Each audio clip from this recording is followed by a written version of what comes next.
सारी चीजें बखूबी हम लागू करेंगे, अच्छे से करेंगे, लेकिन कभी इन सब चीजों को हम पढ़ाई की कीमत पर नहीं आगे करने की सोचें। यही चुनौती है आपके साथ। बिना हमारी पढ़ाई या पाठ्यक्रम का जो प्रगति होती है या शिक्षक जो शिक्षा दान करते हैं, बिना उसको प्रभावित किए इन सब योजनाओं का कारगर क्रियान्वयन करना, यही आपके सामने चुनौती है। क्योंकि अगर हमारे शिक्षक अलग इन्हीं सब योजनाओं के क्रियान्वयन में, हम तो केंद्रीय जो हमारे शिक्षा मंत्री हैं श्री धर्मेंद्र प्रधान जी से मैं उनसे मिला था, तो मैंने उनसे निवेदन किया और वो भी इस बात शामिल किया है कि इसका क्रियान्वयन जो स्वयंसेवी संस्था है, स्वयं सहायता समूह है, इन लोगों के माध्यम से करने का, क्योंकि इसी का दूसरा मतलब होता है कि हमारे शिक्षक इससे बाहर रहें। अगर ये सारी चीजें स्वयंसेवी संस्थाएं या स्वयं सहायता समूह के माध्यम से होता है, तो उन लोगों ने, भारत सरकार ने इस बार ये सोचा है कि हम लोग इसको इस काम में उन लोगों को भी शामिल करें। और हमें यह बताते हुए खुशी हो रही है और हमें अच्छा भी लग रहा है कि इन सब चीजों में भी हमारा प्रदेश, हमारा विभाग, मुख्यमंत्री नीतीश कुमार जी के नेतृत्व में हमने इन कार्यों को पहले से ही शुरू करके रखा। आप सबने देखा होगा जो चीजें आप ही लोग लागू कर रहे हैं। हम लोगों ने पटना जिला में लगभग 450 स्कूलों में स्कॉल और अक्षय पात्रा को दिया है चलाने के लिए। इसी तरीके से हम लोगों ने जीविका समूह है, उनका भी हम लोगों ने मुजफ्फरपुर और शायद जहानाबाद जिले में प्रयोग के तौर पर हम लोग उनके माध्यम से भी करा रहे हैं। बाकी कम्युनिटी किचन सेट के माध्यम से हम लोग दूसरे एनजीओ को भी काम करने का मौका दे रहे हैं।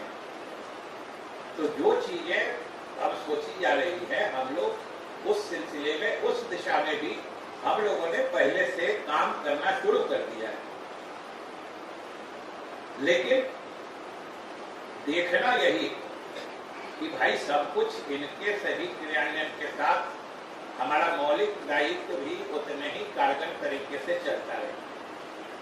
और आप सब लोग, हमारे शिक्षा विभाग के अधिकारी यहाँ मौजूद हैं, जिन चीजों पर, जैसा कि मैंने कहा कि हम लोग फिर बैठेंगे और लंबी चर्चा करेंगे। एक चीज जो मुझे बहुत अच्छा नहीं लगता है, वो है कि भाई आप सभी निरीक्षी पदाधिकारी, लेकिन विद्यालयों का निरीक्षण करना हम लोगों ने छोड़ दिया। हमको तो याद है अपने बचपन, उस समय, आज तो आप लोग प्रखंड शिक्षा पदाधिकारी, डीपीओ, डीओ कहलाते हैं, उस समय तो एक डिप्टी इंस्पेक्टर ऑफ स्कूल्स होते थे प्रखंड में या मंडल में, तो भी हमको ठीक से याद नहीं। एक आदमी हमको याद है प्राइमरी स्कूल में जब पढ़ते थे तो वो साइकिल से चलते थे, लेकिन जिस दिशा में उनकी साइकिल निकल जाती थी उस पूरे इलाके में शोर हो जाता था। आज डिप्टी साहब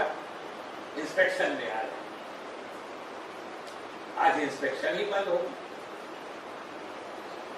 आपका दायित्व ऑफिस में बैठ के तो जितना काम करने का है, हम समझते हैं कि उनके लिए तो आपके पूरे सप्ताह भर का 2 से 3 दिन काफी। बाकी समय अगर निरीक्षण में, जो हमारे मध्याह्न भोजन के भी डीपीओ, अगर मध्याह्न भोजन देखने भी जाएंगे स्कूल, तो पढ़ाई होती है कि वो खाना देख रहे हैं, तो पढ़ाई होती है कि नहीं होती है वो भी देख सकते हैं। हमारे शिक्षक पूरे समय तक विद्यालय में रहते हैं कि नहीं रहते हैं, ये भी देख सकते हैं। और ये जान ली कि शिक्षा विभाग की उपलब्धि या हमारा आपका चेहरा सही तभी माना जाएगा जब हमारे दूरस्थ इलाके में अवस्थित विद्यालयों में भी पूरे समय तक पढ़ाई होगी, हमारे शिक्षक अपना 100% दे के अध्यापन कार्य करेंगे, उसी से जनता की नजर में हमारा और आपका चेहरा सही हो। ये तभी होगा जब आप भी पारदर्शी तरीके से काम करें। और मुझे कोई शक नहीं कि इतना आप सब में सलाहियत है, हुनर है, सक्षम भी हैं आप कि आप चाहिए तो हफ्ते दिन से 1 महीना के अंदर सभी गांव देहात के स्कूलों विद्यालयों में जो पढ़ाई अध्ययन अध्यापन का कार्य चल रहा है उसमें सुधार तुरंत आप दिखा दे सकते हैं लोगों को। तो भाई हम तो वही आशा रखते हैं और अगले दिन जब हम बैठने वाले हम इसी सिलसिले में आपसे समझने वाले जो आखिर हम निरीक्षण क्यों नहीं करते और निरीक्षण का मकसद क्या। हमेशा याद रखें कि निरीक्षण का मकसद सिर्फ सजा देना या दंड देना नहीं होता है। अगर व्यवस्था में, प्रक्रिया में, प्रणाली में सुधार नहीं होता तब तो फिर वो बेमानी हो जाए। और हमेशा हमने कहा है कि आप इंस्पेक्ट करिए जो शिक्षक अनुपस्थित है बिना छुट्टी के, उनसे शो कॉज करिए। पहली बार आप अगर उचित समझते हैं तो एक मौका दे दीजिए, लेकिन वो मौका तब तक उनका स्थगित रखिए जब तक अगले निरीक्षण में वो सही नहीं निकलते। अगले निरीक्षण में सही निकलते हैं, आपको लगता है कि उनके आचरण में सुधार हुआ है, उनको फ्री कर दीजिए। नहीं कहीं लगे कि ये लगातार मतलब विलफुल डिफॉल्टर है, जानबूझ के करता है, तो वैसे लोगों को सख्त सजा देने से भी नहीं परहेज करिए। और अगर आप अपना बोनाफाइडी सही करें, अपने को पारदर्शी बना आपने ये काम शुरू कर दिया तो समझिए शिक्षा विभाग का चेहरा, इसकी छवि, इसका लोगों में सम्मान, यही सब बदल जाए। और आखिर हमारा आपका कर्तव्य दायित्व तो क्या है। आखिर हम आप कम से कम इतना तो जरूर सोचेंगे कि हमको आपको बिहार के लोग सही समझें, और सही समझें उसके लिए तो सही काम करना पड़ता है। भाई शिक्षकों को आपके ऑफिस का चक्कर क्यों लगाना पड़ेगा, आपको सो बताइए। शिक्षकों का भी जो हक बनता है, किसी का प्रमोशन है, किसी का पे फिक्सेशन है, किसी का कुछ है, उसके लिए उसको ऑफिस आपके दफ्तरों के चक्कर लगाने की क्या जरूरत है। ये चीज आप प्रोएक्टिवली उस तक क्यों नहीं पहुंचा दी। और जिस दिन से शिक्षकों की समस्याओं को आपने आगे बढ़कर दूर करना शुरू कर दिया, उसी दिन से समझिए कि आपके पीछे भी अभी तो आपके ऑफिस के चक्कर लगाते हैं, उसके बाद से शिक्षक विद्यालय और हमारे छात्रों के चक्कर लगाएंगे, और वही आपके विभाग के लिए सबसे अच्छा दिन होगा। और वही हमारा भाई आप शिक्षकों को, जैसे हम आपको कह रहे हैं कि हम बैठेंगे अपने सारे अधिकारियों के साथ बैठेंगे, क्योंकि हम जानते हैं कि आपको भी परेशानी रहित बनाए बिना विभाग में हम लोगों को इच्छित सफलता नहीं मिल सकती। वही चीज आपको शिक्षकों के साथ लागू करनी है। और जब शिक्षक पूरे समय विद्यालय में रह के अध्यापन कार्य करेंगे तभी तो गांव घर के लोग खुद ब खुद ये जान लीजिए, गांव देहात में रहने वाले लोग बड़े ही एहसानमंद किस्म के होते हैं।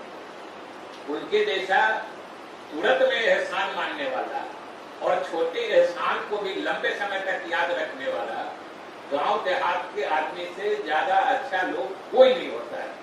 और अगर आप एक एक अधिकारी, एक एक जिले के मालिक, और सब कुछ आपके कार्यशैली पे निर्भर करता है। जिस दिन आपने पूरी जिम्मेदारी से पारदर्शी तरीके से काम करना शुरू कर दिया, उसका सीधा एहसास हर गांव के नागरिक को होगा जो नहीं साहब अब विद्यालय का माहौल बदल गया है, और वो समझिए आपके चेहरे की चमक बढ़ा देगा लोगों के नजर में। और लोग जिस इज्जत भरी नजर से आपको देखेंगे, अभी कैसे कर रहे हैं समझिए कि वो जब हम तीसरा चौथा में पढ़ते थे उस समय की बात, लेकिन वो डिप्टी इंस्पेक्टर, एक नाम तक याद है, सत्यदेव बाबू हुआ करते, वो एकदम टूटी सी साइकिल थी, उसी पे चढ़ के आते थे। लेकिन साहब हेडमास्टर से लेकर सब लोग सुने कि आ रहे हैं, हम लोग कहे तुम सीधे बैठेगा, कोई इधर बैठेगा, कोई बात नहीं करेगा, आज क्या पढ़ रहे, और वो आते थे तो कहीं हेडमास्टर के चैम्बर में बैठ के सिर्फ कौन आया कौन नहीं आया इसको भेज दो, सबसे तो गजब का सिम्टम होता है। वो सीधे क्लासरूम में जाते थे, शिक्षक के साथ बैठ जाते थे, क्या पढ़ा रहे थे सर, विद्यार्थी से पूछते थे, हम लोगों से पूछते थे, अभी मास्टर साहब आपके क्या पढ़ा रहे थे, बोलिए तो अभी क्या पढ़ाए हैं, उससे चेक करते थे। तो इसका मतलब होता है आपके जाने का भी मकसद तभी पूरा होगा कि आप समय देके हमारे शिक्षक अपना 100% शिक्षण में दे रहे हैं कि, और वो दे रहे हैं तो उनके परफॉर्मेंस का लेवल भी आप देखें, जो आपको अच्छा लगे, अच्छा काम करने वाले, अच्छी पढ़ाई करने वाले शिक्षक लगे, उनको प्रोत्साहित भी करें। लेकिन इन सब चीजों में भाई आपकी बड़ी महत्वपूर्ण भूमिका है।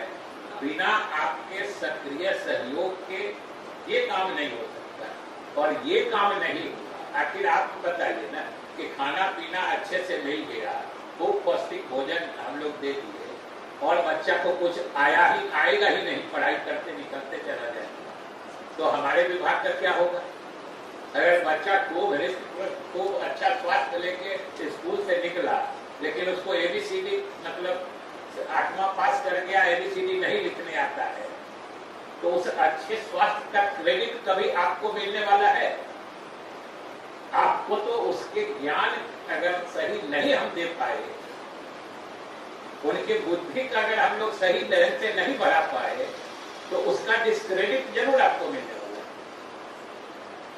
इसलिए आप सब लोग पूरा ध्यान से सोचिए, और आप सब सक्षम, आप सब में सलाहियत भी है, काबिलियत भी है, योग्यता, दक्षता, सब कुछ है, लेकिन उसको केवल दिशा देने की जरूरत है। आप दिशा दीजिए, सोचिए भी कि हमारा लक्ष्य है कि प्रधानमंत्री पोषण शक्ति निर्माण योजना के तहत बच्चों को पौष्टिक भोजन समय पर अच्छे तरीके से देके, उसका लेखा भाग जो है, अकाउंटिंग पार्ट की है, उसको अच्छे से HDFC बैंक के प्रशिक्षण कार्यक्रम से समझ के उसको अच्छे से लागू करके, जिससे कि कल आपको कोई परेशानी ना हो अकाउंटिंग के सिलसिले में। और अकाउंटिंग में कोई गड़बड़ी होता है तो आप समझ सकते हैं कि बात कितनी दूर तक चली जाती है, बात गबन तक चली जाती है, बात प्राथमिकी दर्ज कराने तक हो जाती है। इसलिए उन सब चीजों को अच्छे से समझ लीजिए, लेकिन हमेशा याद रखिए कि हमारे विद्यालय में पढ़ाई कैसे अच्छी से अच्छी हो, और 1 से 8 तक बच्चों को पढ़ाने, कोई शिक्षक भी मेरे समझ से ऐसा नहीं है जिसको पढ़ाने लायक चीज नहीं आती, उनके भी ओरिएंटेशन की जरूरत है, वो काम आप कर सकते हैं। भाई सीधी बात है कि विभाग का चेहरा, विभाग की छवि, विभाग की सफलता, ये सब कुछ की चाबी आपके पास है। हम आपके कठिनाइयों को दूर करने के लिए पूरे विभाग के अधिकारी और मुख्यालय के साथ हमेशा हाजिर है। लेकिन भाई आपसे एक ही अनुरोध है कि शिक्षा विभाग की छवि जो गांव के प्राथमिक विद्यालयों और शिक्षकों की पढ़ाई से साबित होती है, या वो एक तरह से लक्षित होती है, उसको आप दुरुस्त करा दीजिए।